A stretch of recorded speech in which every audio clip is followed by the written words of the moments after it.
Assalamualaikum warahmatullahi wabarakatuh. Selamat sore teman-teman semua. Tidak terasa sudah 5 hari dari pertemuan terakhir kita hari Minggu. Sekarang sudah ketemu hari Sabtu lagi. 5 hari atau 6 hari ya? Ya antara segituan lah.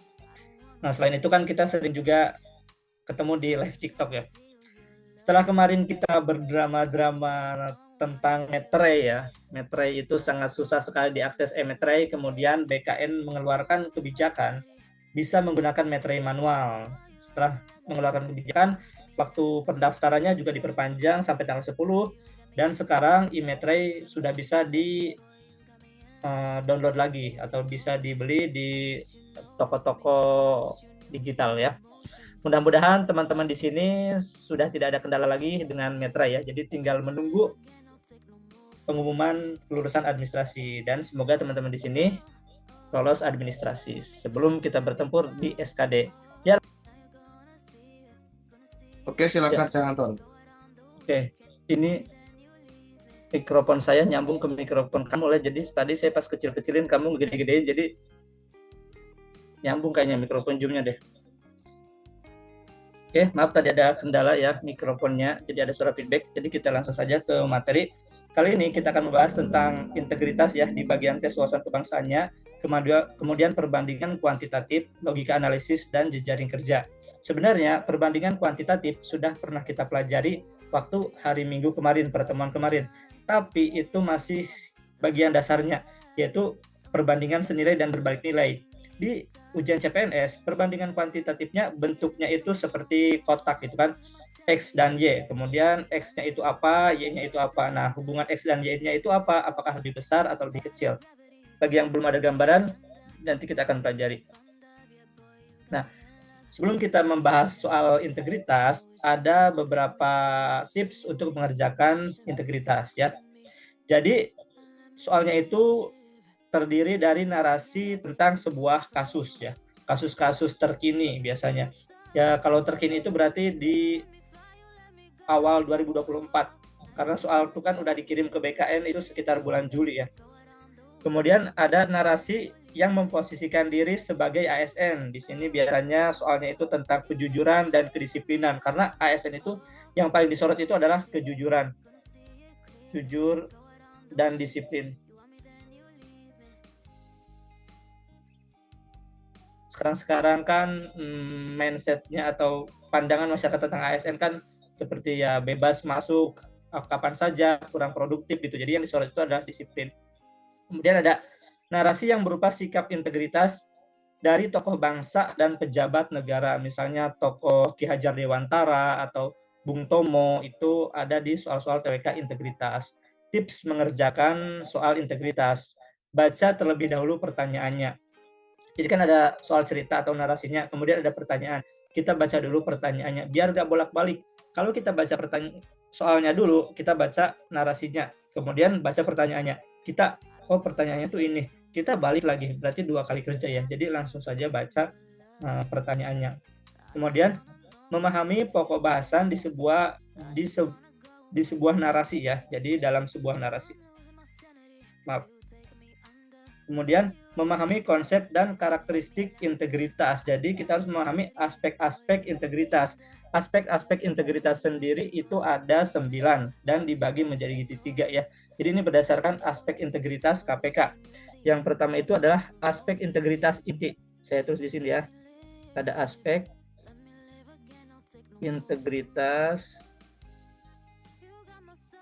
inti, yaitu ada jujur, kemudian tanggung jawab, 2.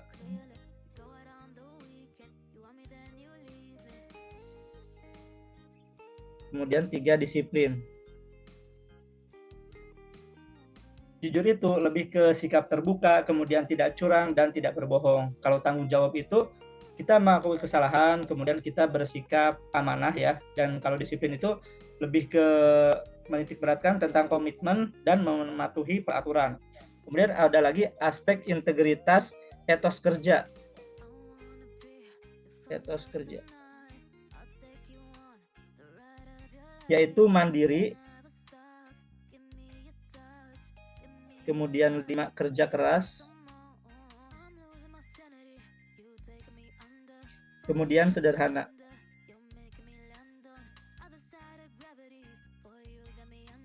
Mandiri itu kata kuncinya yaitu tidak tergantung terhadap orang lain. Kalau kerja keras, sungguh-sungguh, tidak malas, semangat, dan produktif ya kerja keras itu. Kemudian sederhana, kita bersikap wajar dan tidak berlebihan. Jadi sebagai ASN itu kita harus hidup sederhana ya. Ada kode etiknya, harus hidup sederhana. Kalau hidupnya berlebihan itu melanggar kode etik ASN. Seperti yang berita-berita kemarin yang ASN banyak yang hidupnya bermewah-mewahan ya, itu tidak boleh. Kemudian ada lagi aspek sikap.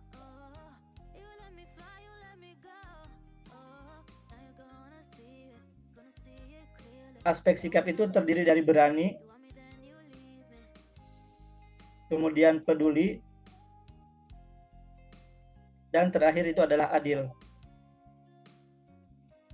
Nah, berani itu tidak takut, tidak gentar, dan percaya diri.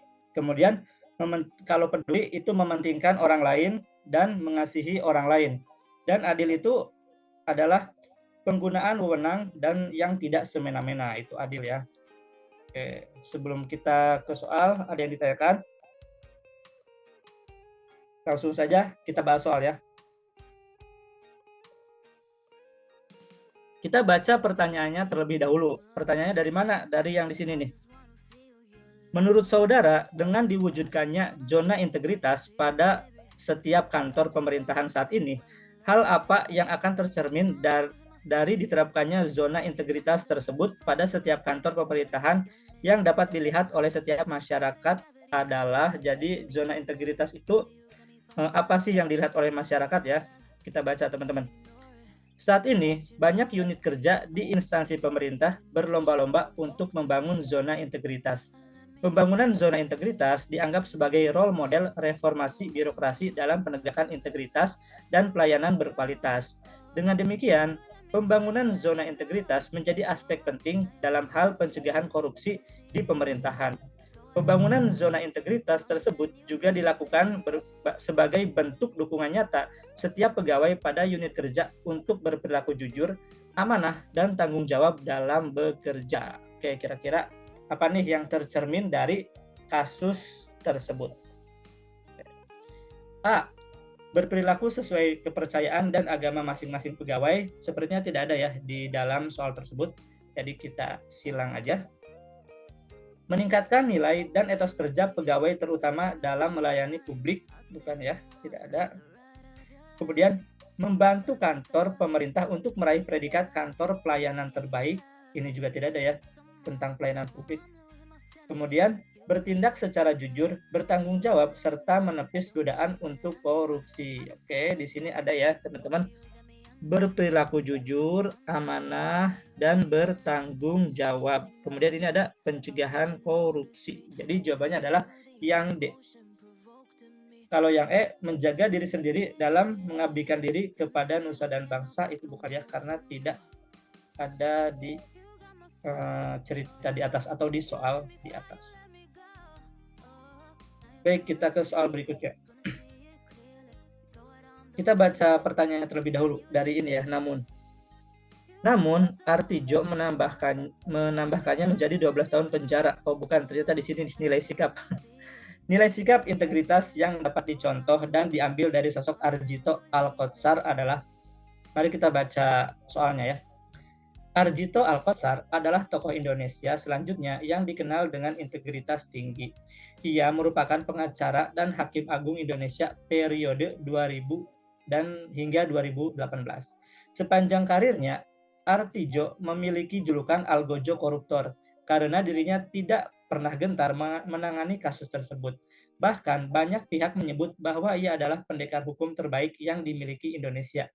Integritas Artijo sebagai seorang hakim terlihat dari keputusan yang memberikan masa tahanan lama kepada para koruptor. Salah satunya kepada Angelina Sondakh dalam kasus korupsi Wisma Atlet. Semula Angelina divonis 4 tahun penjara, namun Arjito menambahkan menjadi 12 tahun penjara. Nah, nilai integritas yang ditampilkan pada sosok Pak Artijo ini apa, teman-teman? A. Jujur, berani, dan tegas. B. Jujur, berani, dan adil. C. Jujur, tegas, dan adil. D. Bertanggung jawab, jujur, dan kesatria. Atau E. Jujur, konsisten, dan tegas. Kira-kira yang mana?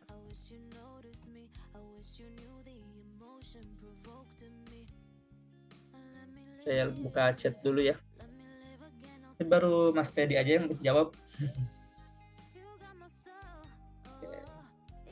Oke, ada Yayu ya menjawab B.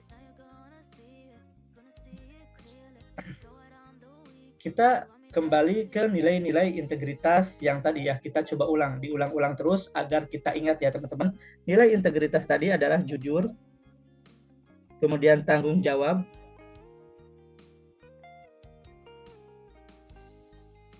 kemudian disiplin,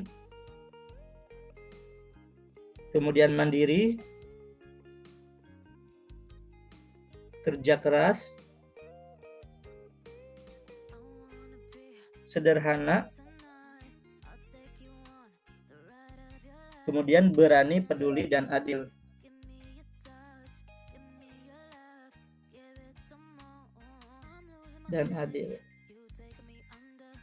Nah, di sini kita lihat tegas itu tidak ada ya teman-teman ya di nilai integritas atau aspek integritas yang diukur itu.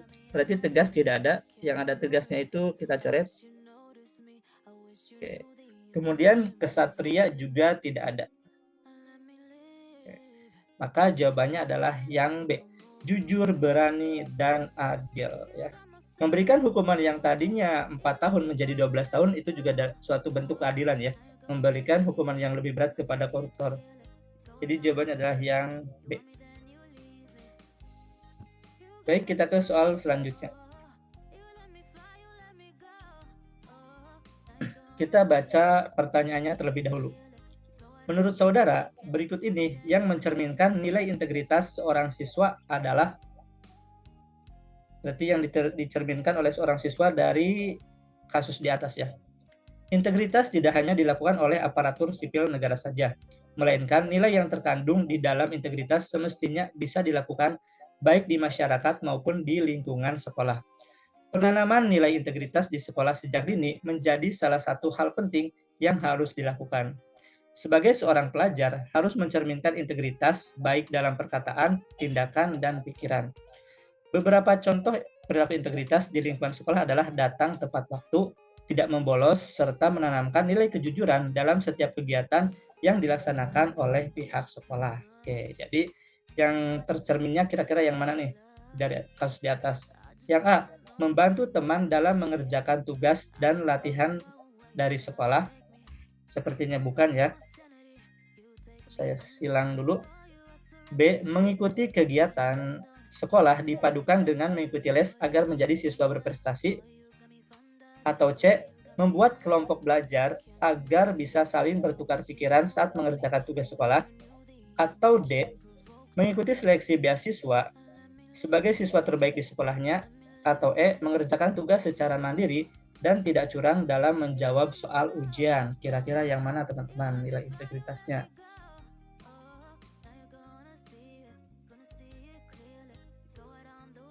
Ada yang menjawab, Mas Teddy menjawab E, kemudian Suci menjawab E.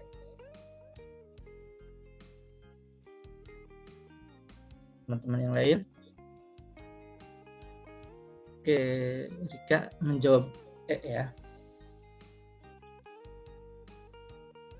Ya benar ya, jawabannya adalah yang E, mengerjakan tugas secara mandiri dan tidak curang dalam menjawab soal ujian. Ini nilai integritasnya adalah mandiri dan jujur, tidak curang dalam menjawab soal ujian.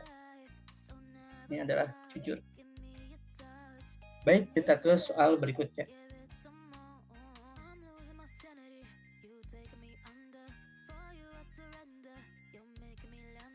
Baca pertanyaannya terlebih dahulu. Sebagai seorang ASN yang memiliki integritas, sikap yang tepat yang harus dilakukan Andi adalah seorang ASN yang ditempatkan di bagian pelayanan. Hari itu, terlihat antrian pengguna layanan yang panjang. Saat sedang melayani, Andi melihat salah satu rekan kerjanya menerima suap dari salah satu pengguna layanan agar bisa mendapatkan layanan lebih cepat tanpa harus mengantri. Nah, sebagai seorang ASN yang memiliki integritas, sikap yang tepat Yang harus dilakukan Andi adalah A. Tetap memberikan layanan terbaik tanpa terpengaruh untuk ikut menerima suap. B. Menegur rekan kerja yang menerima suap dan menasihati agar tidak mengulangi perbuatannya. C. Menutupi kelakuan temannya agar kantor tidak mendapatkan citra buruk.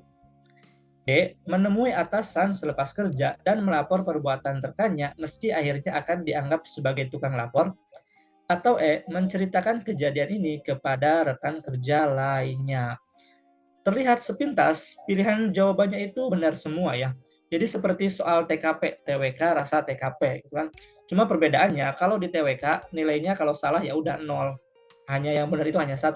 Kalau di TKP walaupun salah kita masih tetap punya nilai 4, 3, 2, 1. Nah, jawabannya adalah menemui atasan selepas kerja dan melaporkan perbuatan rekannya meski akhirnya akan dianggap sebagai tukang lapor. Nah, ini apa teman-teman nilai integritas yang dimiliki? Yaitu adalah Andi ya, Andi lagi berani ya teman-teman ya, berani, tidak takut dan tidak gentar ya. Kalau menegur itu sebenarnya kalau kita balik ke TKP ya, ke profesionalisme gitu kan, menegur itu adalah tugas sebagai atasan, seorang atasan. Sebagai rekan itu kalau di struktural ya, itu tidak boleh menegur kecuali kalau di kehidupan sehari-hari. Kalau di struktural itu ya, tugas menegur itu adalah tugas atasan karena di uraian tugas kita itu tidak ada uraian tugas untuk menegur. Kalau kita menegur sesama rekan kerjanya tidak terima, bisa saja dia marah dan tidak kondusif di lingkungan kerjanya. Tapi kalau yang menegur atasan, nah emang itu tugas dia untuk menegur bawahannya. Jadi jawabannya adalah yang D. Nilai integritas atau aspek integritas di sini adalah berani.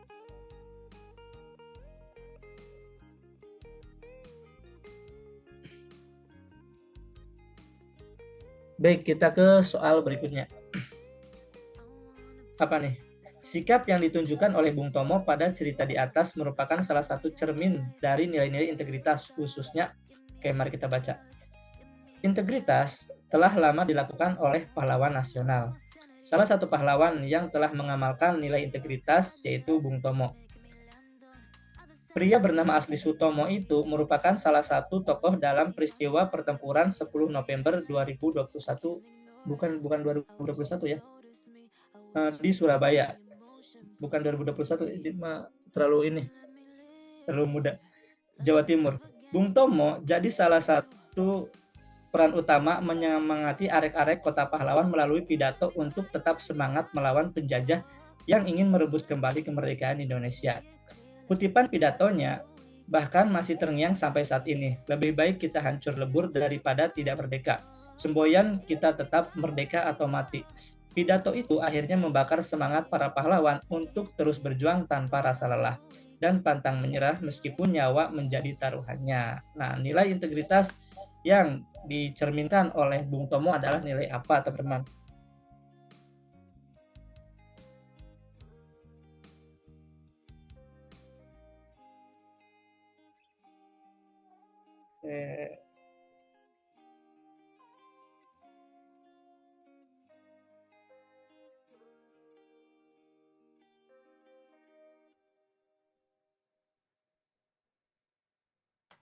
Ya, jawabannya adalah yang B ya, berani.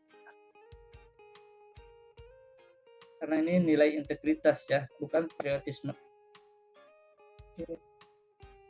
Ini 1945 ya. Baik, kita ke soal berikutnya. Oh ya teman-teman, kalau nanti pas ujian nanti bacanya itu jangan pelan ya, temponya jangan pelan, jangan seperti saya membacakan soal karena kita lagi belajar jadi saya berusaha untuk pelan ya. Kita baca pertanyaannya terlebih dahulu. Berikut ini sikap lain yang mencerminkan pimpinan yang berintegritas adalah, oke, saya bacakan. Pemerintah saat ini telah gencar melakukan pemberantasan korupsi yang salah satunya dengan menanamkan nilai integritas. Nilai-nilai integritas yang diterapkan mampu menguatkan budaya anti korupsi. Dalam mewujudkan budaya anti korupsi, diperlukan keteladanan dari atasan atau pimpinan. Lingkungan kerja yang baik sebagai faktor pendukung harus diciptakan agar budaya anti korupsi tidak sekedar menjadi wacana. Sikap seorang pemimpin yang berintegritas salah satunya adalah menjadi teladan bagi bawahan untuk selalu bekerja sesuai dengan peraturan serta kode etik yang berlaku. Oke, kira-kira yang mana teman-teman? A. Memegang teguh amanah serta menanamkan komitmen kepada seluruh bawahannya. B. Menciptakan suasana yang nyaman agar tercipta lingkungan kerja yang kondusif. C. Memberikan penghargaan kepada bawahannya yang berprestasi. D. Mendorong setiap pegawai untuk bekerja dan berkarya serta terus berinovasi. Atau E. Mengangkat bawahan untuk bekerja dengan hati yang gembira. Oke, kira-kira yang mana?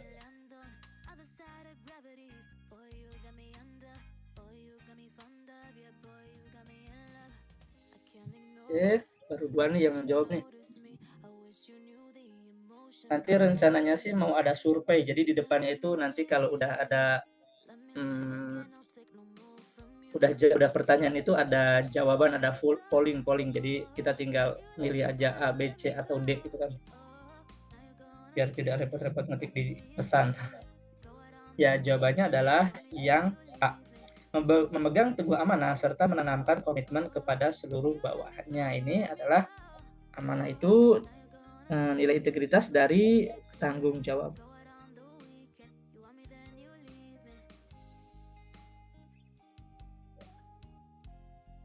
Kita ke soal berikutnya.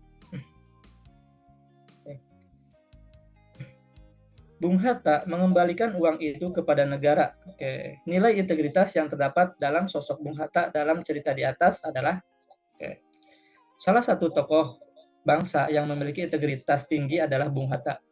Salah satu sikap integritas ditunjukkan waktu singgah di Bangkok dalam perjalanan pulang ke Jakarta.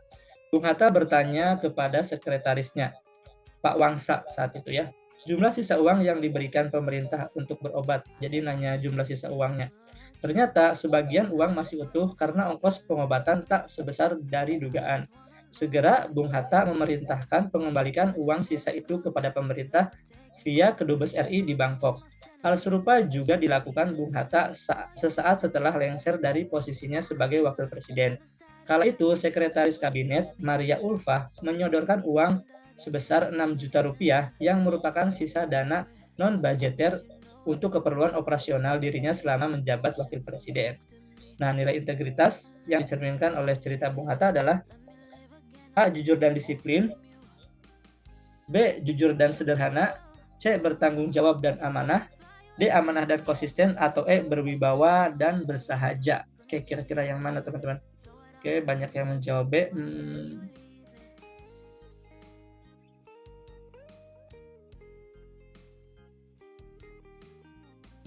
Hati-hati terkecoh dengan mengembalikan uang ya. Kalau misalnya mengembalikan uang, nah ada uang sisa, kemudian kita kembali, itu bentuk apa teman-teman? Kalau sederhana tuh seperti ini, misalnya seperti yang kemarin ada Paus Franciscus ya, ada Paus Franciscus datang, dia sebenarnya bisa pakai mobil limosin atau BMW gitu kan, tapi dia lebih memilih menggunakan Innova Zenith gitu kan. Nah, itu bentuk dari kesederhanaan. Misalnya berkendaraan itu tidak memakai private jet tapi memakai pesawat publik gitu. Nah, ini kira-kira yang mana teman-teman? Yang lebih ke disiplin ya teman-teman ya, lebih ke disiplin. Jadi mengembalikan uang itu disiplin ya, jadi teratur teman-teman, komitmen dalam mematuhi peraturan. Jadi jujur dan disiplin. Kadang mengecoh ya teman-teman. Sip.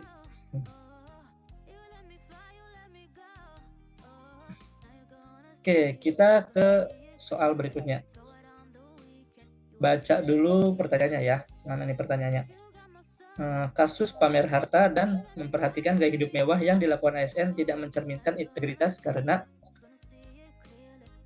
Menteri Penyalahgunaan Aparatur Negara dan Reformasi Birokrasi Pan-RB Abdullah Azwar Anas turut meminta kepada para aparatur sipil negara ASN termasuk para pegawai negeri sipil untuk tidak gemar pamer harta. Hal ini sebelumnya telah disampaikan Presiden Joko Widodo dalam menyikapi adanya kasus gaya hidup mewah pejabat Ditjen Pajak dan Ditjen Bea Cukai Kementerian Keuangan. Kasus pamer harta yang memperlihatkan gaya hidup mewah yang dilakukan ASN tidak mencerminkan integritas karena A. melanggar kode etik dan perilaku serta norma kesusilaan, B. mencerminkan sikap sombong yang bertentangan dengan moral serta hati nurani, C. berakibat kepada ketimpangan sosial yang di tengah masyarakat, atau E. tidak sesuai dengan norma kesopanan yang dipegang teguh masyarakat, dan terakhir E. merendahkan harga diri orang lain, terutama orang-orang tidak mampu.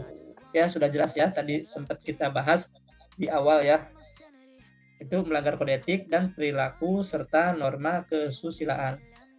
Oh ya, sebenarnya teman-teman, kalau kita baca soalnya aja sudah cukup banyak ya. Kasus pamer harta dan memperlihatkan gaya hidup mewah yang dilakukan ASN tidak mencerminkan integritas karena itu sepertinya sudah cukup ya. Itu inti pertanyaannya, ini hanya sebuah wacana atau sebuah narasi aja sebenarnya. Jadi kita bisa menghemat waktu. Kalau waktunya kepepet, waktunya tidak cukup ya, kita bisa baca soalnya saja. Kemudian baca pilihan gandanya yang mana yang kira-kira benar. Ya kalau saran dari saya sih, kan waktu kita itu 100 menit ya. Berarti TWK itu enaknya berapa menit? Misalnya kalau TWK 25 menit, TIU 30 menit cukup nggak? 30 menit. Kemudian TKP 25 tambah 30 itu 55. 35. Ya, jadi sisa berapa nih? 90 ya? 90. Ya, 90 menit. Sisa 10 menit ini untuk mengerjakan yang belum kita kerjakan. Jadi jangan sampai kita terlalu lama di subbab tertentu. Misalnya di TU kita terlalu lama, di TU kira-kira 50 menit. Jadi sisanya tinggal ini dan ini, itu tidak akan cukup ya teman-teman. Yang pasti pastikan dulu kita sudah menjawab benar melebihi passing grade. Soal berikutnya. Baca pertanyaannya dulu. Berdasarkan narasi di atas, masyarakat bisa menghindari korupsi dengan cara A. Tidak menggunakan fasilitas negara untuk kepentingan pribadi dan keluarga. B. Bekerja sesuai dengan kode etik, norma, dan hukum yang berlaku. C. Hidup dengan bersahaja dan tetap bersikap rendah hati. D. Bekerja dengan ikhlas tanpa mengharapkan pujian dari orang lain. Atau E. Mendahulukan kepentingan bangsa dan negara di atas kepentingan pribadi. Lebih kemana nih? Oke, coba kita bahas ya di atasnya dulu ya. Oke.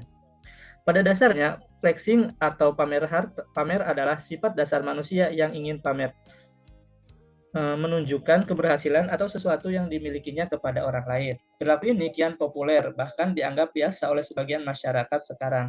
Seakan-akan ada pembenaran lantaran adanya media sosial. Ya. Jadi, masa kita udah kerja keras tapi gak diposting gitu kan.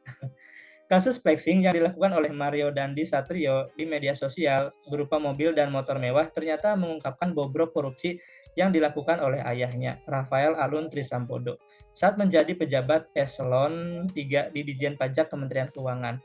Rafael menerima gratifikasi selama 12 tahun. Gratifikasi adalah salah satu dari jenis korupsi. Berdasarkan narasi di atas, jadi masyarakat bisa menghindari korupsi dengan cara di sini yang disorotnya adalah flexing dan pamer hartanya. Cukup panjang ya narasi tentang flexing dan pamer harta. Jadi kira-kira yang mana teman-teman? Benar sih ya, B ya. Bekerja dan sesuai dengan kode etik dan norma hukum yang berlaku. Bukan yang ini. Karena sesuai dengan norma dan kode etik, pegawai-pegawai pemerintah itu tidak boleh memamerkan harta ya. Tapi bukan berarti boleh korupsi terus hartanya ditumpuk, itu juga tidak boleh. Baik, soal berikutnya. Sikap integritas yang ditunjukkan Ki Hajar Dewantara tercermin dalam perilaku. Sebenarnya kita harus baca itunya dulu ya, narasinya dulu. Ki Hajar dikenal sebagai jurnalis dan penulis. Ia banyak mengkritik kebijakan-kebijakan Hindia Belanda yang menyengsarakan rakyat. Tulisannya yang terkenal berjudul Seandainya Aku Seorang Belanda, Als ik eens Nederlander was. Isinya mengkritik pemerintah kolonial yang akan menyelenggarakan pesta 100 tahun Belanda terlepas dari penjajahan Prancis. Namun, biaya pesta itu dibebankan pada masyarakat Hindia Belanda dan menarik berbagai pajak. Karangan ini segera meluas ke masyarakat karena diterjemahkan oleh Abdul Muiz ke dalam bahasa Melayu. Pemerintah kolonial Belanda tersinggung dan murka. Akibatnya, pada 1913, Suwardi Suryaningrat dibuang ke Belanda bersama Cipto Mangunkusumo dan Dewa Steker. Jadi tulis Suprapto Raharjo dalam bukunya Ki Hajar Dewantara biografi singkat 1989 sampai 1959. Nah, sikap integrasi yang ditunjukkan oleh Ki Hajar Dewantara itu tercermin apa nih teman-teman? A. Menggelorakan semangat perjuangan melalui tulisan-tulisan yang dibuat. B. Konsistensi Ki Hajar Dewantara dalam memperjuangkan kemerdekaan. C. Sikap tegas Ki Hajar Dewantara terhadap ketidakadilan Belanda kepada rakyat pribumi. D. Tegas dan mantap menyuarakan keadilan serta kebenaran meskipun tahu resiko yang akan didapatkan. Atau E. Kejujuran dalam menulis sebagai bentuk perlawanan terhadap penjajahan. Ya, benar sekali. Jawabannya adalah yang D ya.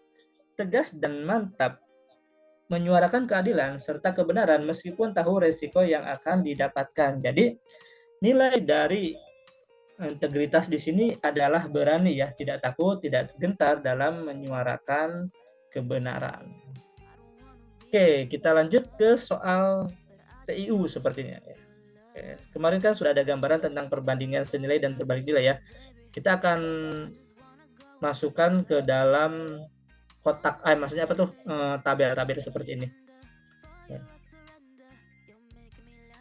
Rina dan Santi mengendarai sepeda motor masing-masing. Nah, ini banyak keluar nih di tahun 2021 dan 2022 kemarin ya. Kecepatan Santi ketika menempuh 150 km selama 6 jam itu nilai X ya. Yang Y, kecepatan Rina ketika menempuh 70 km dalam 2 jam. Manakah hubungan yang benar antara kuantitas X dan Y? Ya, berikut berdasarkan informasi yang diberikan. Berarti kita harus cari dulu nilai X dan Y. Rumus kecepatan itu bagaimana teman-teman? Kan kita punya rumus ini ya, JKW.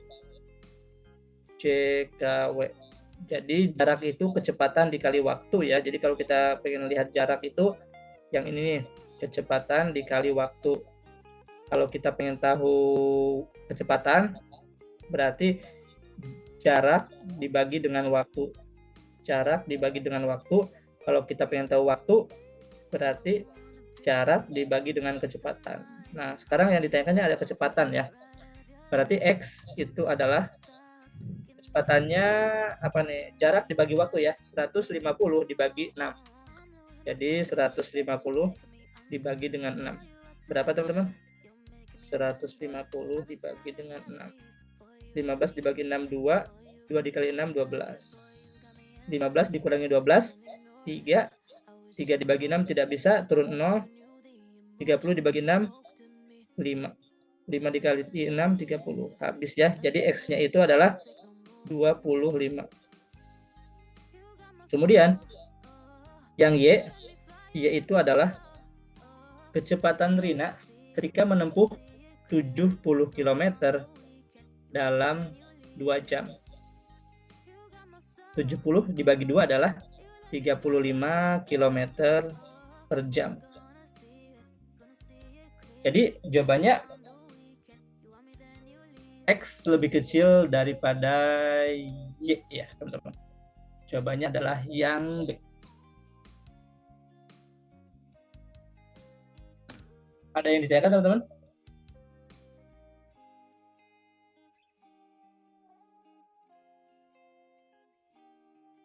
Langsung bisa kita latihan di nomor berikutnya?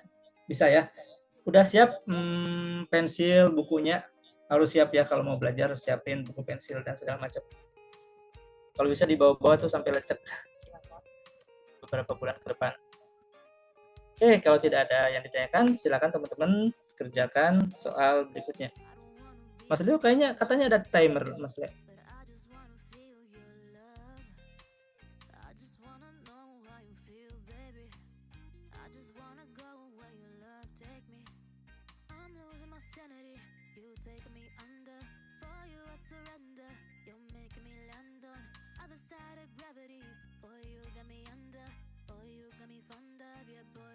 Silahkan kerjakan dulu.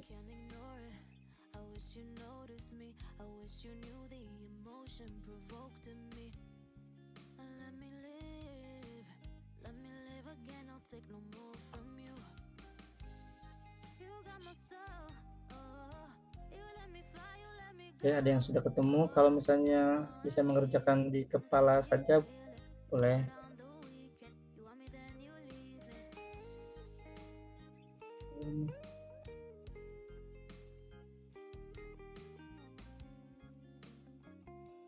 Oke, ada yang sudah menjawab B. Ya, baru 2 orang yang menjawab. 3 apa ya, kita bahas aja. Sebuah mobil melaju dari kota A ke kota B dengan kecepatan 120 km per jam bisa menghabiskan bahan bakar 30 liter. X itu adalah bahan bakar yang diperlukan mobil jika melaju dengan kecepatan 60 km per jam. Y-nya itu 20 liter. Nah, sekarang hubungan X dan Y-nya itu bagaimana? Ini contoh dari perbandingan senilai dan berbalik nilai ya. Apakah perbandingan senilai atau perbandingan berbalik nilai? Saya juga belum tahu ya. Di sini ada 2 variabel. Kita akan mencari X-nya dulu. Di sini X, tulis ininya tuh nggak ada yang bagus apa ya? Apa tuh pensilnya? X itu sama dengan di sini ya. Di sini ada 2 variabel. Tadi timernya nyala.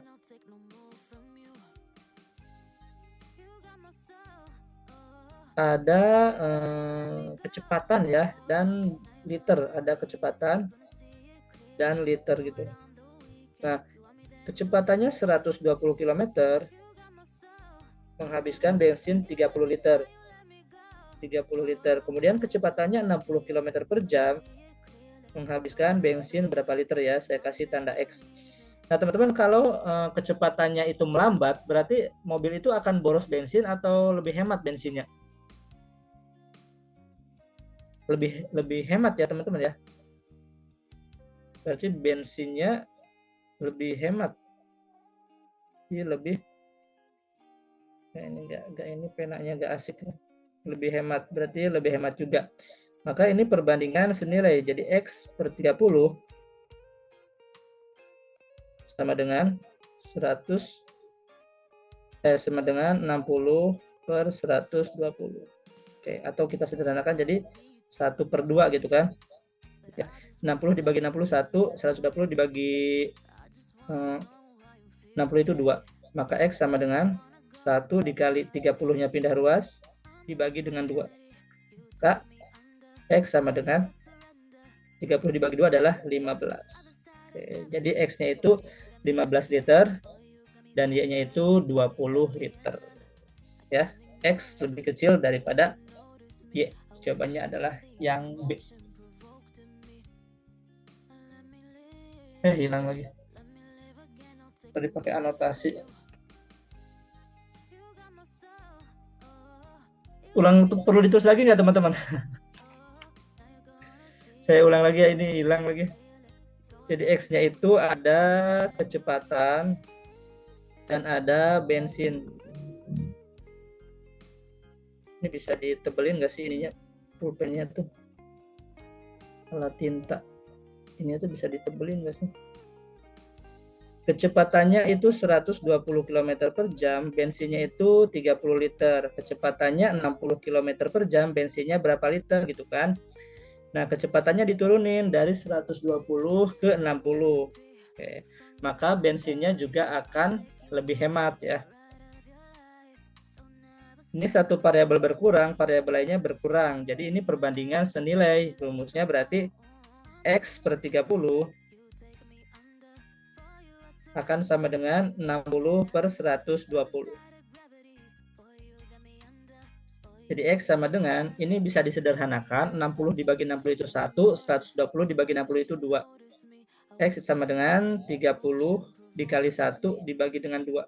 30 dibagi 2 adalah 15. Oke, jadi nilai X lebih kecil daripada nilai Y. Jawabannya adalah yang B. Oke. Baik, coba kita ke soal berikutnya. Oke, silakan teman-teman kerjakan. Waktunya 54 detik.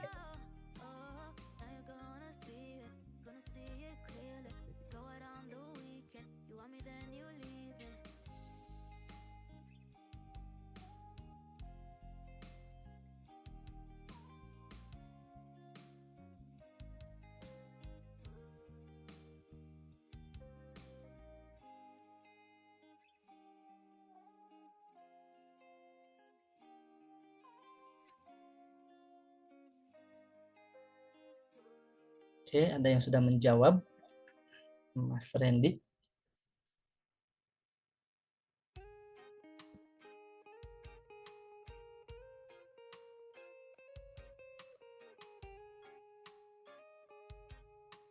Teman-teman, nanti di akhir kita foto bersama ya, buat dokumentasi. Jadi bagi yang perempuan yang berkerudung boleh disiapkan dari sekarang. Oke, sudah lebih dari 54 detik. Mari kita kerjakan bersama-sama ya. Mobil Pak Budi menempuh perjalanan selama 1,5 jam dan menghabiskan bensin sebanyak 35 liter. Berapa lama perjalanan Pak Budi jika ia mengisi tangki dengan 70 liter bensin dengan kecepatannya tetap, teman-teman? Nah, kita harus mencari X ya, teman-teman. X berarti apa nih? Ada waktu ya. Ada waktu dan ada bensin. Waktunya itu 1,5 jam. Bensinnya itu 35 liter. Kemudian bensinnya menjadi 70 liter. Nah, waktunya berapa gitu kan? Ini bensinnya bertambah dari 35 ke 70. Maka waktunya juga akan bertambah ya. Karena bensinnya lebih banyak ya, perjalanannya juga akan menjadi lebih panjang. Jadi ini rumusnya X per 1,5 ya sama dengan 75 per 35. Berarti di sini X per 1,5 sama dengan 70 per 35. Oke. Jadi X sama dengan 70 dibagi 35 itu adalah 2. Kemudian 1,5-nya pindah ruas, 1,5. Oke. 2 dikali 1,5 berapa, teman-teman? 2 dikali 1 itu 2. 2 dikali setengah itu 1 kan. Di 3 ya, X-nya itu sama dengan 3. Oke, ya. Maka X-nya 3, Y-nya 3. Jadi X sama dengan Y yang C. Oke. Baik, kita ke soal berikutnya.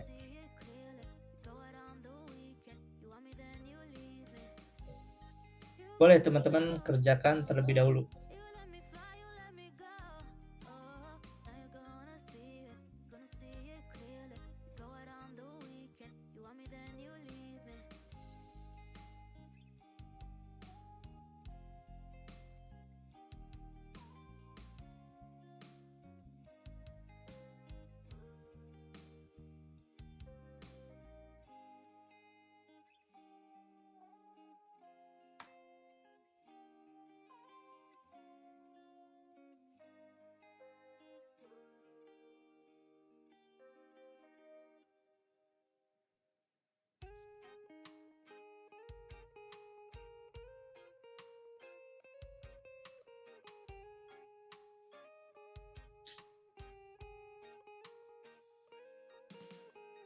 Oh, ini agak susah ini.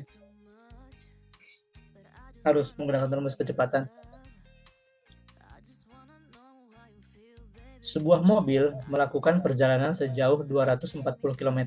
Pada setengah perjalanan pertama, mobil melaju dengan kecepatan rata-rata 60 km per jam. Nah, yang P itu adalah waktu perjalanan jika setengah perjalanan kedua ditempuh dengan kecepatan 80 km per jam. Kita menggunakan rumus kecepatan tadi ya, rumus JKW ya. jarak itu sama dengan kecepatan dikali dengan waktu, kan? Nah, ini dia rumus CKW. Yang ditanyakan itu adalah waktu.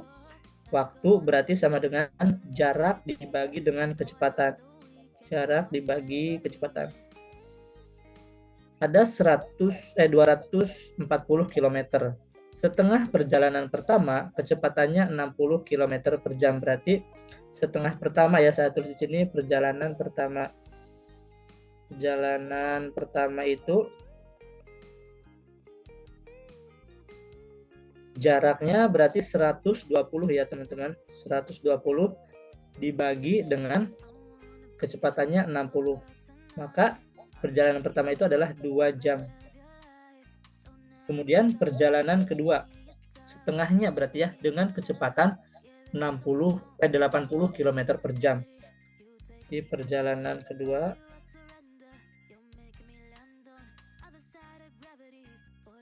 itu adalah 120 dibagi dengan 80. Berapa teman-teman? Sederhanakan, coret-coret.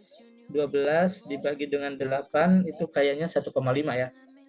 12 dibagi 8 dapat 1, 1 kali 8, 8, 12 dikurangi 8 itu adalah 4. 4 tidak bisa dibagi 8, kita kasih koma di sini, kasih 0 di sini. 10 dibagi 8, 1,5.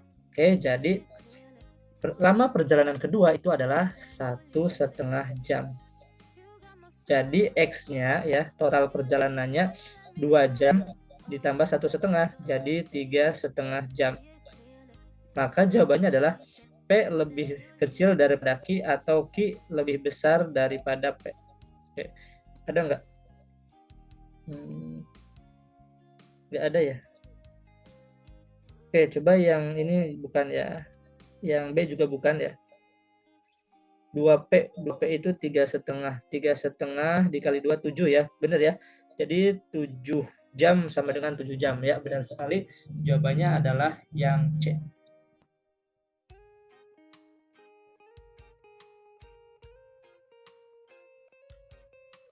Baik, kita ke soal berikutnya. Oke. Silakan teman-teman kerjakan. Sepertinya ini masih perbandingan senilai dan berbalik nilai. Bolehlah 1 menit. Silakan kerjakan. Dimulai dari sekarang. Timer.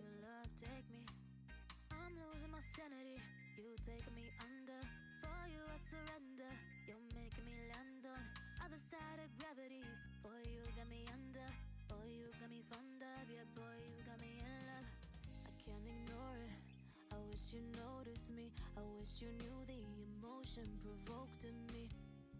Let me live again, I'll take no more from you. You got my soul, oh, you let me fly, you let me go, oh, now you're gonna see it clearly. Go out on the weekend, you want me then you leave it.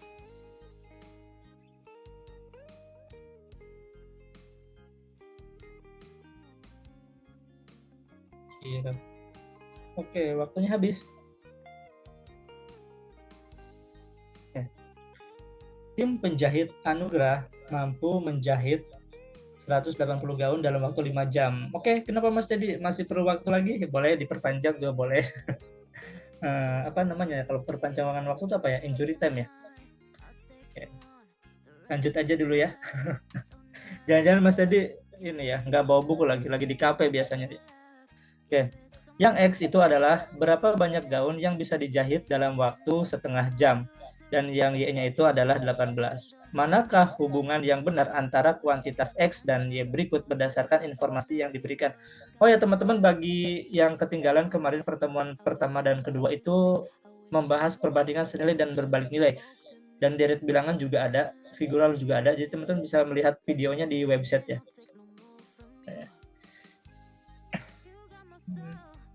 Ini berarti kita hitung X-nya ya. X-nya itu kan kita punya gaun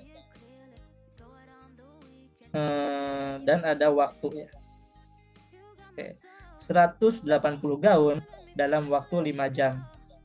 Kemudian waktunya itu setengah jam. Setengah jam itu 0,5 aja ya. Saya tulisnya 0,5 atau 1/2 ya. 1/2. Ini gaunnya berapa gitu kan. Nah, ini perbandingan senilai atau berbalik nilai, teman-teman. Waktunya berkurang, maka gaunnya juga akan berkurang ya. Gaunnya akan berkurang juga. Jadi ini perbandingan senilai di mana berarti X per berapa nih? 180 sama dengan, jangan pakai setengah deh, 0,5 aja. 0,5 dibagi dengan 5. Oke, jadi X sama dengan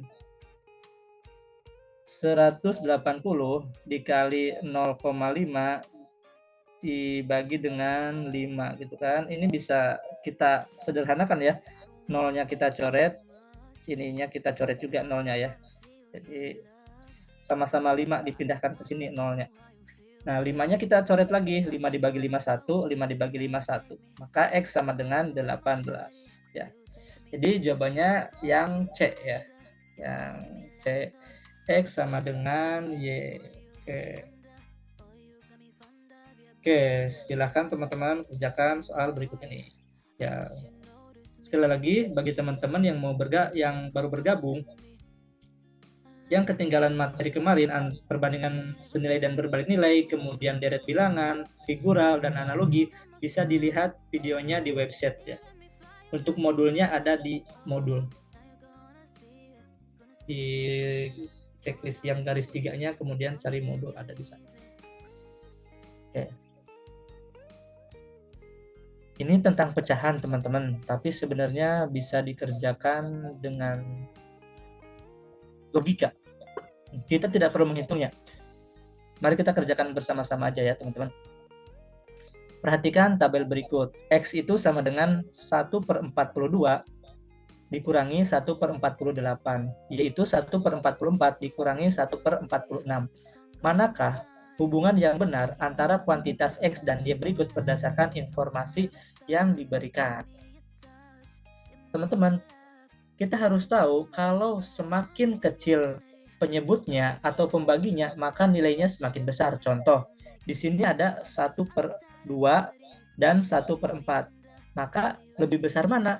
Lebih besar 1/2, karena pembaginya itu lebih kecil, angkanya itu lebih besar. Di sini 1/42, 42 kan angkanya kecil ya, berarti nilainya besar. Kemudian 1/44, pembaginya lebih, ini nilainya kecil. Oke. Kemudian di sini 1/48 dibandingkan dengan 1/46, angkanya besar mana? Angkanya lebih besar 48. 1 dibagi 48 dibandingkan 1 dibagi 46, maka nilainya lebih besar yang 1 dibagi 46, yang ini lebih kecil. Oke. Angka besar dikurangi angka kecil dibandingkan dengan angka kecil dikurangi angka besar. Ya, maka jawabannya X lebih besar daripada Y. Ya, jawabannya adalah yang A. Oke, seperti itu ya.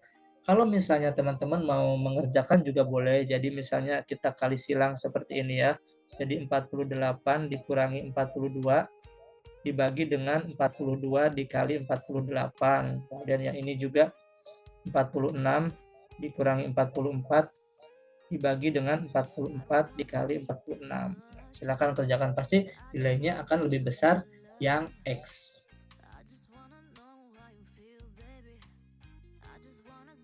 Oke.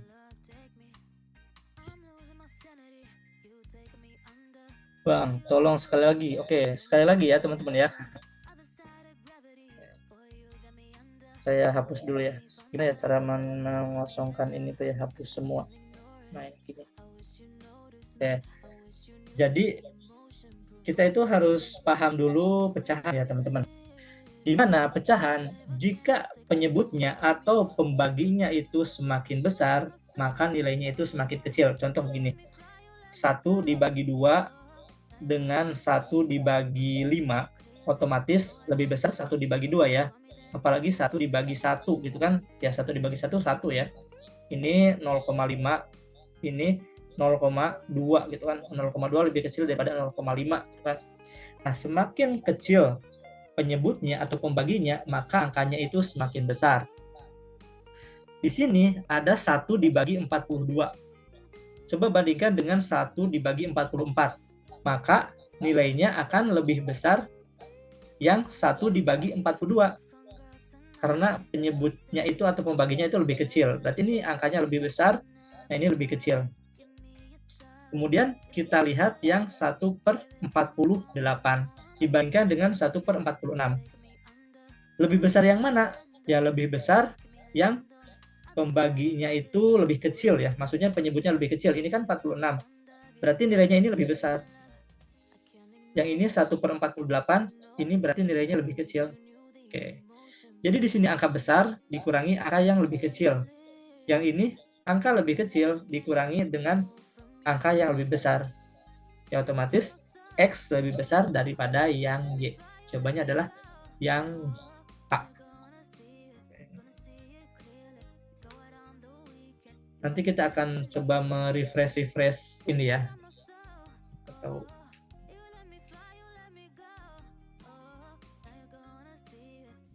bisa sih dikerjakan satu-satu dulu sih, cuma akan memakan waktu yang lama. Langsung saja dibandingkan. Iya, panjang dan butuh kalkulator. Masih nanti habis waktunya. Soalnya kita harus mengkalikan 42 dikali 48, 44 dikali 46. Itu akan lebih lama. Jangan dibawa kalkulator ya. Oke, soal berikutnya silakan teman-teman kerjakan. Oh ya, sedikit tips bagi yang nanti ujian CPNS, mendingan pakailah celana yang ngepas gitu, jangan yang kedodoran ya, karena nanti sabuknya juga dilepas, itu akan PR banget ya melepas sabuk segala macam. Jadi biar kita enjoy ujiannya itu dilepas saja, maksudnya yang pas saja, yang nggak perlu pakai sabuk. Nggak apa-apa pakai sabuk asal pas sih, nggak apa-apa. Kalau kedodoran kan nggak nyaman.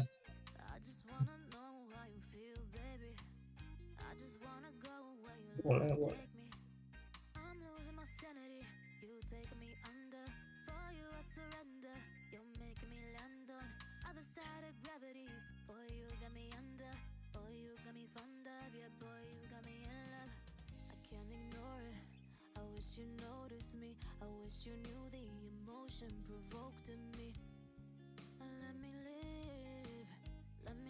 Oke, 16, 15.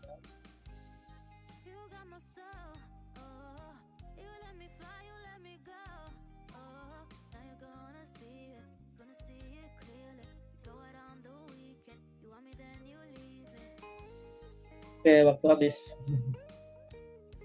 Ya. Sekelompok siswa mendapat hadiah berupa uang yang dibagikan kepada 25 orang, maka masing-masing mendapatkan 200.000. Berapa banyak uang yang diperoleh masing-masing siswa jika berkurang 5 siswa? Oke. Yuk kita kerjakan bersama-sama. Jadi bisa teman-teman dikalikan dulu ya, ini di 200.000 dikali 25, kemudian dibagi dengan 20 juga bisa. Bisa mengerjakan dengan rumus perbandingan senilai atau berbalik nilai ya. Jadi di sini ada siswa dan ada uang gitu kan. Siswanya awalnya 25, uang yang diterimanya itu adalah 200.000. Kemudian siswanya itu menjadi berkurang 5, jadi 20. Maka uang yang diperoleh berapa? Saya kasih tanda X gitu kan. Nah berarti X per, ini kan perbandingan senilai atau berbalik nilai. Siswanya itu berkurang. Uangnya yang diterimanya apa nih? Lebih besar atau lebih kecil kira-kira? Uang yang diterima oleh siswanya lebih besar ya. Kembali ke konsep tadi, semakin kecil pembagi atau penyebut, maka nilainya itu semakin besar. Enggak perlu pakai konsep juga, pasti paham lah. Uang yang tadinya 1 juta dibagiin ke 25 orang, sekarang dibagiin ke 20 orang, dapatnya berapa gitu kan. Nah berarti X per 200.000 sama dengan, karena berbalik nilai jadi dibalik. Oke, 25 per 20.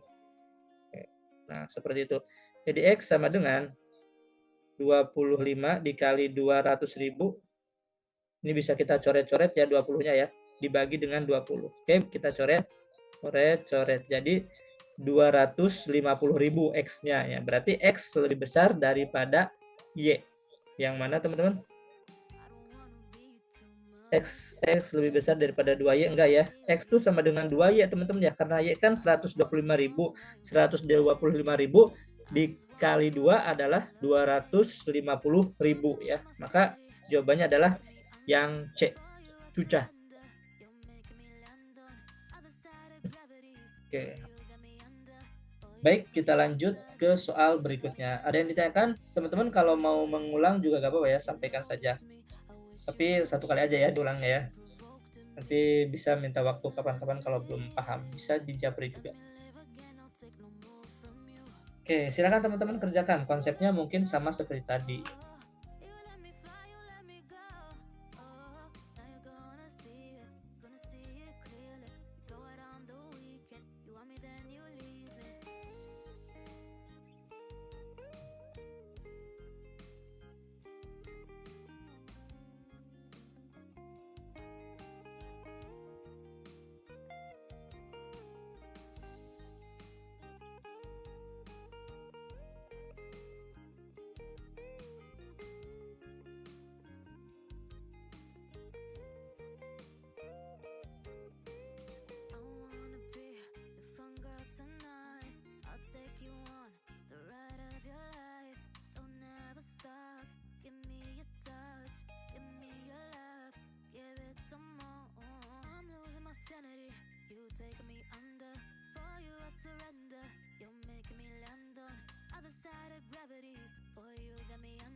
Oke, Mas Teddy sudah menjawab.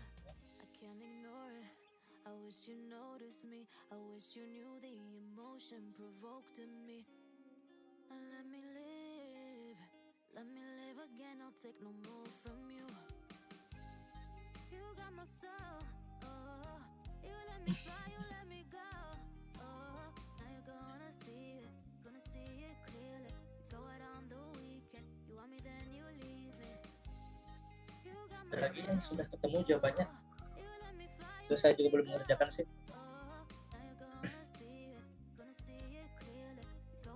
Kita bahas bersama-sama ya. Sebuah panti asuhan mendapatkan sumbangan berupa uang yang jika dibagikan ke 20 orang anak, maka masing-masing anak akan mendapatkan sebesar Rp125.000. X itu adalah banyak uang yang diperoleh masing-masing siswa jika ada tambahan anak sebanyak 5 orang. Oke, jadi di sini ada anak ya teman-teman, ada anak dan ada uang. Oke. 20 orang anak, oke, mendapatkan uang sebesar 125.000. Kemudian tambahan 5 anak jadi 25 anak. Ini kayak yang tadi di Japu gitu ya. Maka berapa yang mereka dapatkan gitu kan? Ini X gitu kan.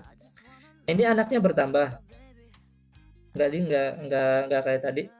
Maka uangnya itu akan berkurang ya teman-teman ya. Berkurang karena yang dibagikannya itu lebih banyak orang. Jadi rumusnya X per 125.000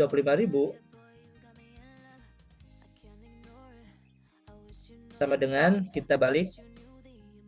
Karena perbandingan berbalik nilai, jadi arahnya kita balik. 20 per 25.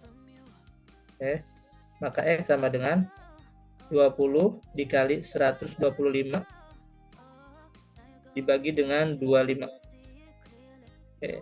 Bisa kita sederhanakan ya. 125 dibagi 5 itu 3 ya teman-teman. 3. Bener nggak? Kemudian 3 dikali 20 itu adalah 60. Tambah nolnya 3, 60.000. Oke, jadi masing-masing anak mendapatkan 60.000. Bener nggak teman-teman?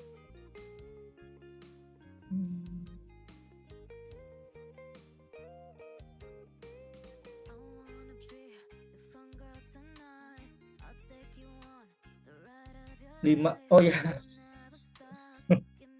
Pantesan ada yang kurang ini ya, ini 5 ya. 5 dikali 20 adalah 100.000. Oke, ya ya ya.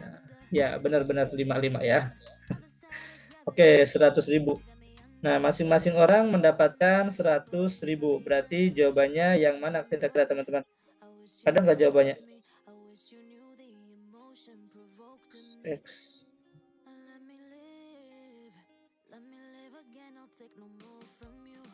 X lebih besar daripada Y, bukan ya, 100.000 ya. X sama dengan Y juga bukan. X sama dengan 2Y juga bukan. 3X 3.000.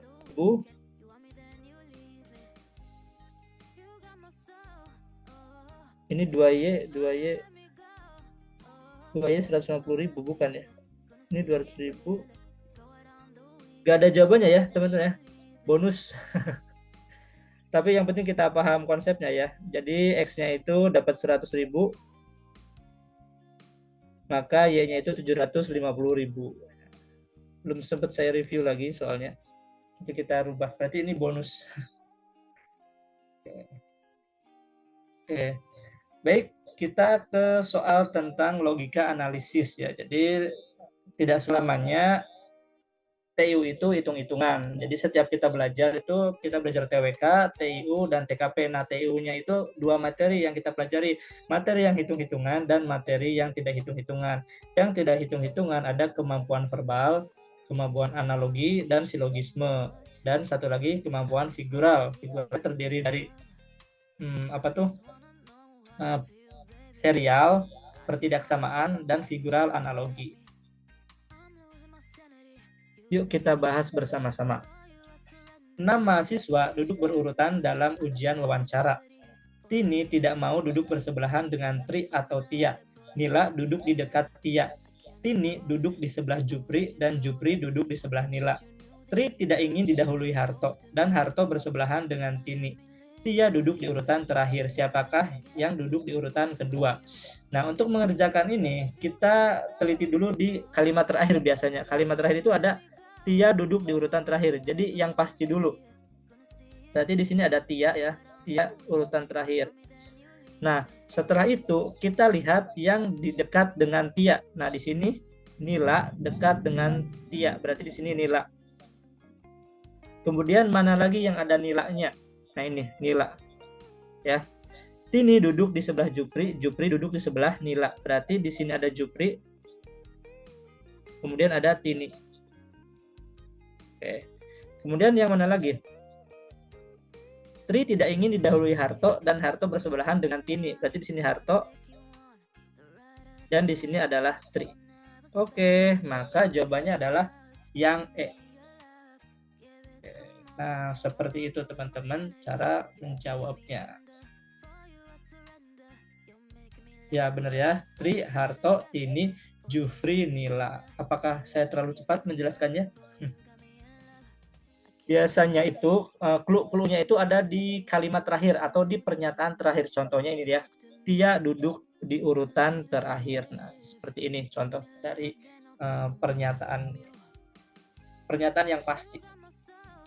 Oke, coba silakan teman-teman kerjakan soal berikutnya. Agak panjang ya, tapi mulai aja dulu teman-teman.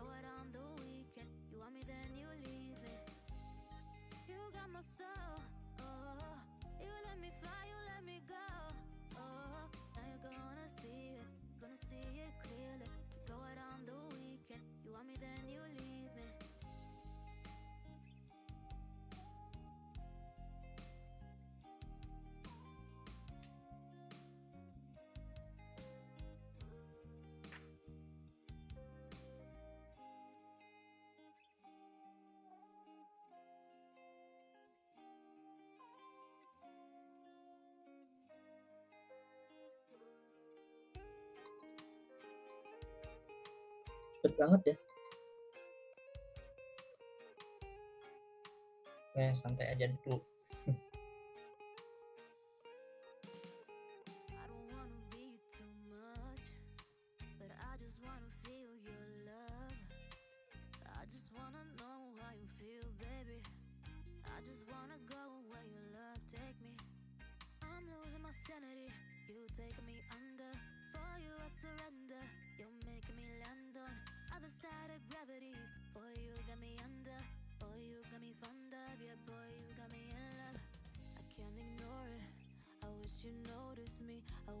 Baik, kita kerjakan sama-sama aja ya. 6 orang, ada Jody, Kimar, Lala, Mira, Nana, dan Ova duduk di satu deret kursi paling depan ketika menyaksikan sebuah konser di gedung kesenian. Semua kursi menghadap ke panggung dan diberi nomor secara berurutan dari kiri ke kanan, nomor 1 sampai 6. Setiap orang duduk di satu kursi dengan aturan. Jody tidak duduk di kursi nomor 1 atau nomor 6. Lala tidak duduk persis di sebelah kanan Nana. Kimar tidak duduk persis di sebelah kanan Nana. Mira duduk persis di sebelah kiri Nana. Jika Lala duduk di kursi nomor 1, Kimar duduk di kursi nomor 5, manakah pernyataan di bawah ini yang paling benar? Baik teman-teman, untuk mengerjakan soal ini, kita buat dulu sebuah gambar ya. Jadi nanti kita dikasih kertas dan pensil. Pergunakanlah kertas dan pensil itu untuk mengerjakan soal logika analisis. Jadi tidak hanya untuk menghitung-hitung saja ya. Kita siapkan di sini ada 6 kursi berurutan dari kiri ke kanan. 1, 2, 3, 4, 5, 6 ya. Pas 6 ya. Oke, jadi ini 1, 2, 3, 4, 5, 6. Kemudian kita masukkan pernyataan yang sudah pasti. Lala duduk di kursi nomor 1. Berarti di sini Lala. Kimar duduk di kursi nomor 5, berarti di sini Kimar. Oke. Kemudian pernyataan yang mana teman-teman? Ini. Lala tidak duduk persis di sebelah kanan Nana. Yang mana? Yang Mira ya. Mira duduk persis di sebelah kiri Nana ya. Berarti Nana itu tidak mungkin di sini ya teman-teman ya. Nana itu tidak mungkin di sini. Oke. Dan Jody juga tidak mungkin di sini. Yang mungkin berarti di sini itu adalah Nana. Di sini adalah Mira ya. Oke. Kemudian di sini ada Jody ya teman-teman ya. Mana pernyataan lagi yang bisa masuk? Jody ya, karena Jody itu tidak mungkin di sini, tidak mungkin di nomor 6. Maka yang nomor 6 adalah Ova. Jadi pernyataan yang benar adalah Mira duduk di kursi nomor 3, bukan ya, Mira di nomor 2. Oke. Kemudian Jody duduk di kursi nomor 6. Oke.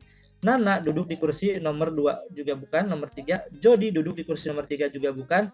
Ova duduk di kursi nomor 6 ya. Jadi jawabannya adalah yang E. Seperti itu. Kenapa Nana tidak di nomor 4 dan Mira di nomor 3? Karena di sini Kimar tidak duduk persis di sebelah kanan Nana. Ya. Jadi ada seseorang lagi di antara Nana dan Kimar. Oke, jawabannya adalah yang E. Oke, nomor berikutnya. Dewi, Siska, Rita, Putri, Ali, Bagus, Rio, dan Adi makan bersama. Mereka duduk pada 4 meja yang berderet menempel secara berurutan. Pada setiap meja hanya ada 2 orang duduk berhadapan, sedangkan laki-laki dan perempuan tidak boleh duduk bersebelahan. Meja C terletak paling kiri, meja B terletak di antara meja A dan D. Rio ada di meja D yang letaknya 2 meja di kanan meja A. Siska ada di meja C. Dewi duduk di kursi kedua sebelah kanan Putri. Bagus duduk berhadapan dengan Siska dan Ali tidak mau duduk bersebelahan dengan Rio. Pertanyaannya, siswa yang duduk berhadapan di meja B adalah? Oke, silakan teman-teman kerjakan. Memang agak sedikit susah ya dibandingkan misalnya mengurutkan kayak tadi, mengurutkan urutan dari yang paling cepat itu lebih mudah. Kalau yang ini sedikit lebih lama mengerjakannya.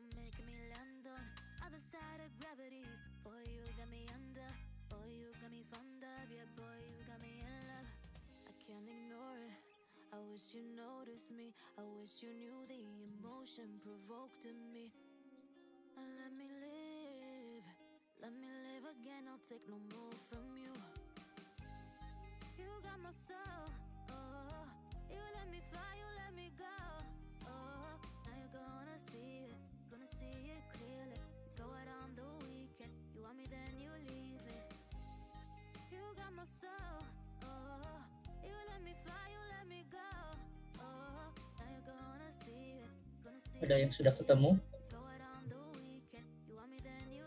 Baterai lemah.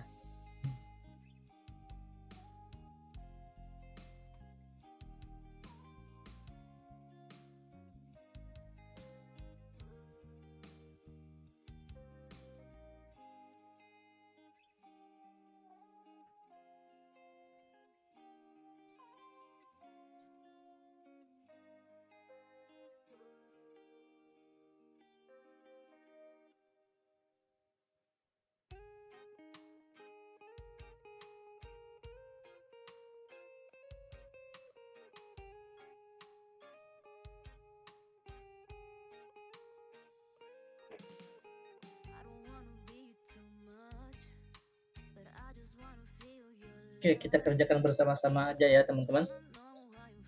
Untuk mengerjakan soal ini, kita gambar dulu 4 meja. 4 meja seperti ini. Kemudian kita masukkan pernyataan yang sudah pasti ya teman-teman. Saya tulis dulu 4 mejanya ya. 4 meja seperti ini.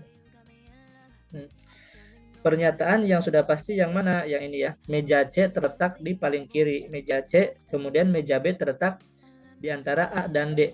Berarti di sini meja B. Nah, kita belum tahu meja A dan D-nya di mana, meja A dan D-nya di mana sampai sini. Kemudian laki-laki dan perempuan itu dipisah berhadapan gitu kan.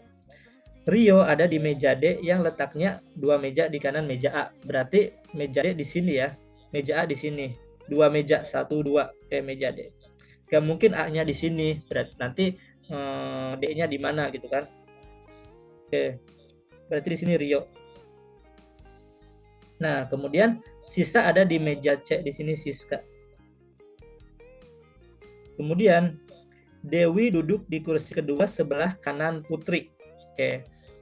Sama seperti tadi, jadi kedua sebelah kanan Putri. Kalau putrinya di B, 1 2 gak ke bagian meja dong, berarti putrinya di A, 1 2, berarti ini Putri. Dan di sini ada Dewi. Oke, kemudian yang mana lagi?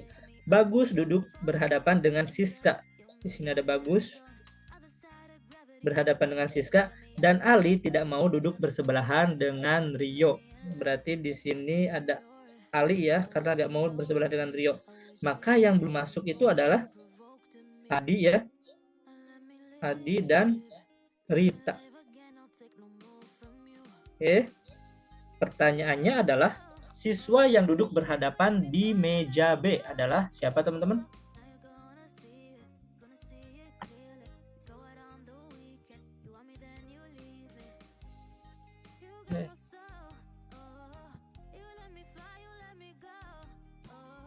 Jawabannya adalah yang C ya, Adi dan Rita. Kita ke soal berikutnya. Ini gampang teman-teman. Silakan teman-teman kerjakan terlebih dahulu karena ini gampang.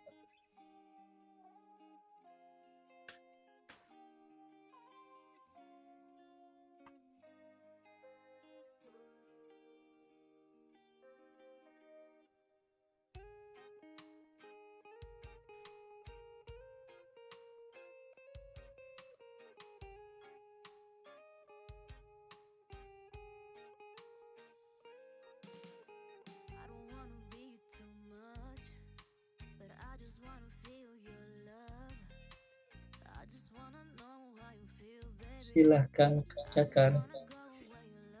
Nanti tulis jawabannya di kolom komentar.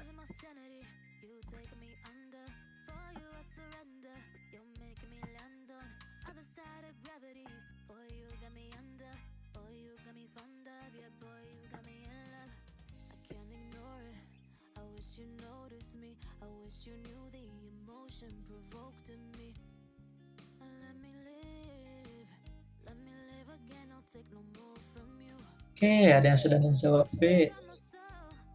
Oke, ada yang sudah menjawab B.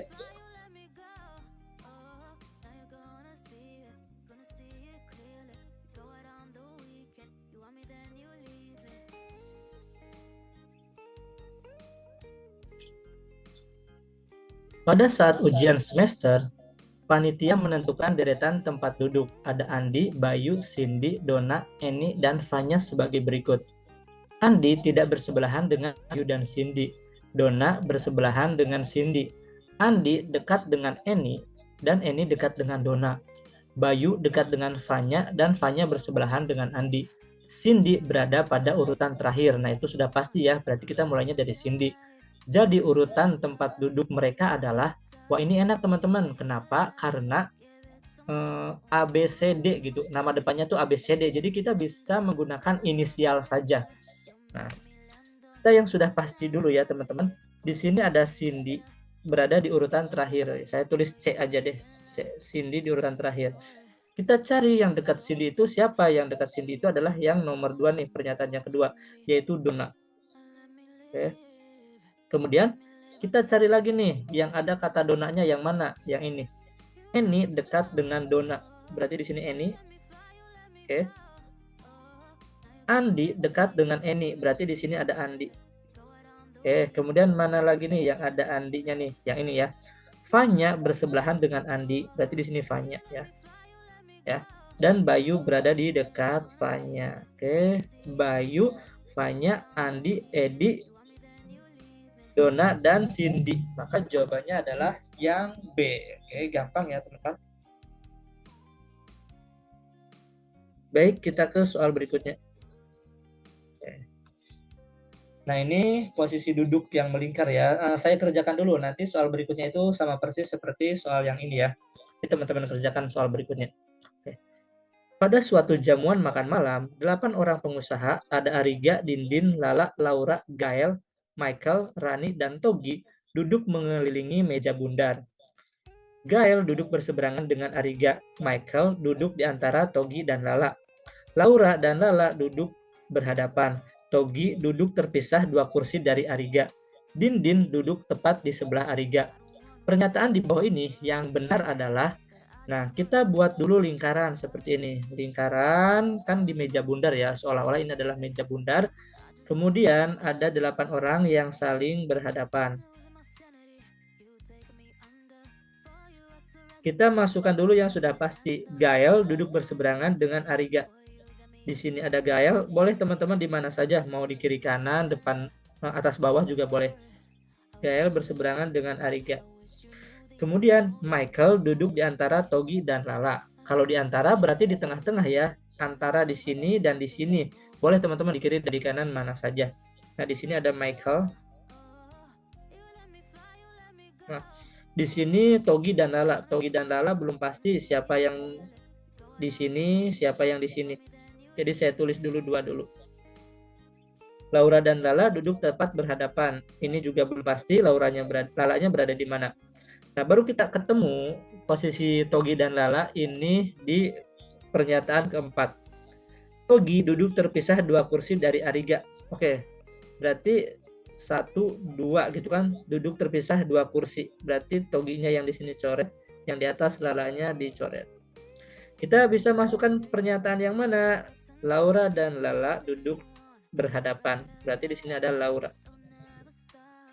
Kemudian Dindin duduk tepat di sebelah Ariga, ya kan, di sebelah kiri Ariga sudah ada Lala. Berarti Dindin tinggal di sebelah kanannya. Oke, yang belum masuk siapa? Rani ya. Rani. Oke. Jadi manakah pernyataan yang benar? Dindin duduk di antara Gael dan Togi. Bukan ya. Rani duduk dipisahkan 2 kursi dengan Togi. 2 kursi, bener ya?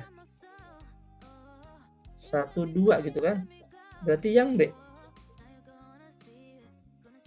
Oke, kita. Rani dan Dindin duduk tepat berseberangan, bukan? Togi duduk di seberang Rani, bukan? Michael duduk berhadapan dengan Dindin, juga bukan. Oke, maka jawabannya adalah yang B. B benar ya.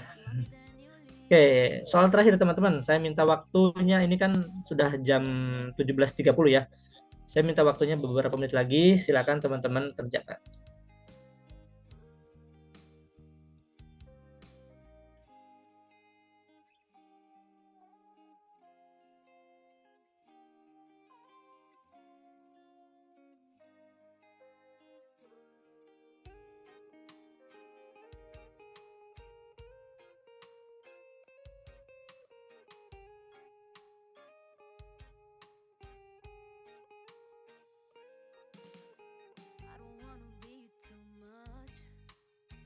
just wanna feel your love. I just wanna know how you feel, baby. I just wanna go where your love take me. I'm losing my sanity, you taking me under. For you I surrender, you're making me land on other side of gravity. Boy, you got me under. Boy, you got me fond of. Yeah, boy, you got me in love. I can't ignore it. I wish you noticed me. I wish you knew the emotion provoked in me. Let me live. Let me live again. I'll take no more from you. You got my soul. Oh, you let me fly. You let me go. Oh, now you're gonna see it. Gonna see it clearly. You go out on the weekend. You want me then you leave. Oke, ada yang sudah menjawab C.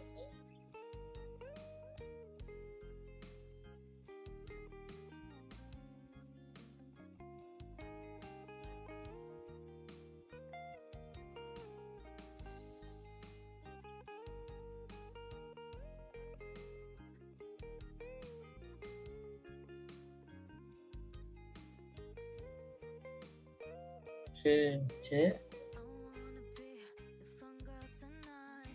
I'll take you on the ride of your life. Don't ever stop. Give me your touch. Give me your love. Give it some more. I'm losing my sanity. You taking me under. For you I surrender. You're making me land on other side of gravity.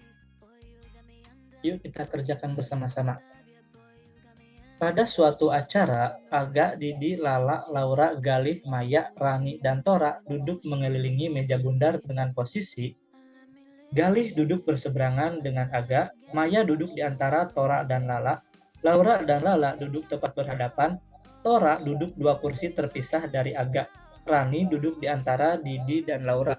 Dari pernyataan di atas, siapakah yang duduk di samping Aga? Baik, seperti soal yang sebelumnya, kita buat dulu sebuah lingkaran. Kemudian kita gambar seolah-olah ada 8 orang duduk berhadapan. Seperti ini. Masukkan pernyataan yang sudah pasti. Galih duduk berseberangan dengan Aga. Berarti di sini ada Galih. Di sini ada Aga. Kemudian Maya duduk di antara Tora dan Lala. Boleh di kiri, boleh di kanan ya. Misalnya saya di sini. Maya duduk di antara Tora atau Lala. Di sini juga Tora atau Lala. Kemudian yang nomor 3 belum pasti. Tora duduk 2 kursi terpisah dari Aga. Oke, berarti Tora di sini ya di atas, Lalanya coret, yang di bawah Toranya dicoret.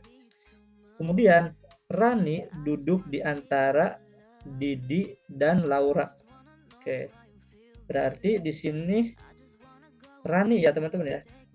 Rani. Ini ada yang mau masuk lagi, belum masuk lagi nih. Laura dan Lala duduk tepat berhadapan. Ya, di sini ada Laura. Oke, di sini ada berarti Didinya di sini ya, Didi. Maka yang duduk di samping Aga adalah Didi dan Lala, yang C. Oke. Baik teman-teman, sudah jam 17.30. Oke, mari kita peregangan dulu ya teman-teman. Alihkan pandangan ke tempat lain selama 20 detik ya, biar tidak merusak mata. Oke. Kita lanjutkan besok ya. Sebenarnya ada tes karakteristik pribadi, tapi waktunya sudah 5.30 dan saya ada ngajar lagi, tapi bukan ngajar CPNS, ngajar Ukom Perawat. Jadi kita dilanjutkan lagi besok. Tes saya pin dulu peregangan ya teman-teman. Mas Leo, rekamannya stop atau gimana? Tapi gak apa-apa sih, gak di stop juga. Silakan peregangan dulu. Kita bayangkan kita berada